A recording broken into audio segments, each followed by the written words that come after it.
All right, thanks so very much. Well, if you would like to ask some questions, voice your opinion, or get some of the inside scoop into what's happening in Washington this morning, there is a town hall meeting with our U.S. Senator David Vitter. It's going to be at the Jones Creek Library, 8:30 to 9:30. But first, he joins us here this morning with more. Great to see you, Senator. Good to see you, Whitney. Morning. Thank you. Good morning. Let me ask you about Egypt, first Sure. of all, and what does it mean for the U.S., and where do we go from here? Yeah, it's a horrible and an unstable situation. Unfortunately, there doesn't seem to be any good alternative within sight right now. The Morsi government was not a good alternative. It was radical and getting more radical Islam every day. But now the military crackdown is the other end of the spectrum and very unstable too. Hopefully things are going to calm down soon, and then they can build toward elections in a year or so. But it's very bad for the entire region, certainly our ally Israel and all of our interests there. When they had to empty the consulates and all of that over there, Yeah. of course, because of a threat by Al-Qaeda, Yeah. what are you hearing from Washington about, how real successful that organization has been, and are we really doing some things behind the scene that give you some confidence that we can get above this? It's an ongoing battle, but the notion that we have defeated Al-Qaeda, I think, is clearly untrue, unfortunately. I wish it were true. Right. But they have capability, and they're trying to exercise it around the world. At least the administration seemed to learn a lesson from Benghazi and didn't underreact again. Maybe they overreacted, but I'd rather err in that direction in terms of protecting Americans than ignoring the situation like in Benghazi. So at least I think they learned that lesson there.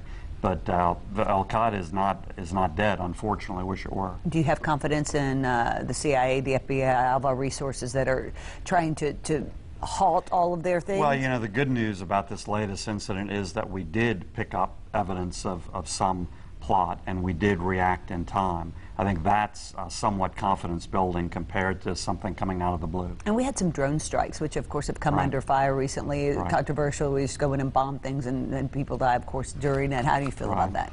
I think drones used appropriately are a reasonable tool. I mean, this is a war. In some ways, the fundamental debate about all of this is some people want to really deny that it's an attack on America and a war and want to just call it some sort of law enforcement issue. It's not. It's a war, and I think that's a reasonable tool overseas. A lot of people are fighting their own war against Obama health care. Yeah. And there's been a special exemption for members of Congress. Yeah, one thing I'm particularly upset about is this brand new rule the Obama administration issued. And it was supported behind the scenes, quite frankly, by a lot of insiders, including Republican establishment types. And it really protects Congress and sets up a special exemption and rule for Congress. Not again. That's exactly what the American people hate most about Washington. Right. And in this case, Obamacare is a train wreck. Okay, we'll fix it for Washington. Well, what about fixing it for America? What about focusing on it for America? And I think that will happen sooner if Washington, Congress, the President, all of his appointees are treated exactly like Middle America. There have been more than 40 votes in the Congress to either change or repeal the whole Obama health care. There seem to be more and more votes. They're still trying to. Will it ever be successful? It'll be successful when there's a vote of the people to change some of Congress, particularly the Senate. Until then, you don't think that... Until then, it's clearly uphill, because anything to completely undo Obamacare needs to not only pass the U.S. House, it can do that, but also the Harry Reid Senate, where I work, and be signed by the President. That's obviously very difficult, very uphill. But the vote that can really change all that is the vote of the people at the next federal election or the next couple of federal elections. The next election in particular, there's a great opportunity for the Senate to shift from Democratic majority, Harry Reid, to Republican majority.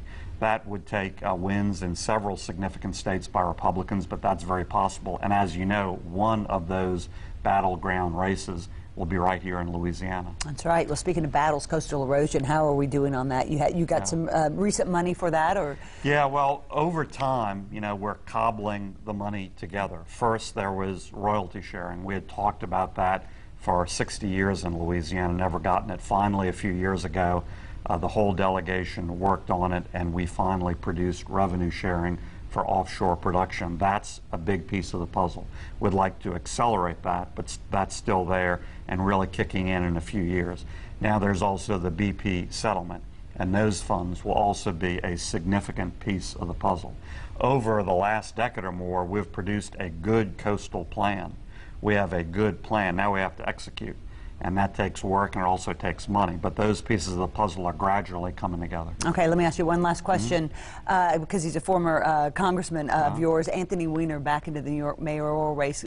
Bad move or good move? Does he deserve to be in the race, or should he get out? I'll be honest with you, I think the voters are going to take care of that, but I haven't followed the New York mayor's race. There's plenty to focus on in my job in the Senate and also here in Louisiana. Yeah, it's become a bit of a political joke, and again, you know, I know that politicians have a hard enough time keeping reputations up and staying above board, but all right. Well, thank you so very much, Senator David Vitter. Appreciate it. I'd love for folks to come out to the town hall meeting. I do these town halls in every parish, every Congress, done well over 250, and this will just be a great opportunity for folks to come out and ask questions, air their views. The agenda is whatever folks there want it to be, and it's at 8:30 at the Jones Creek Library. All right, come on out.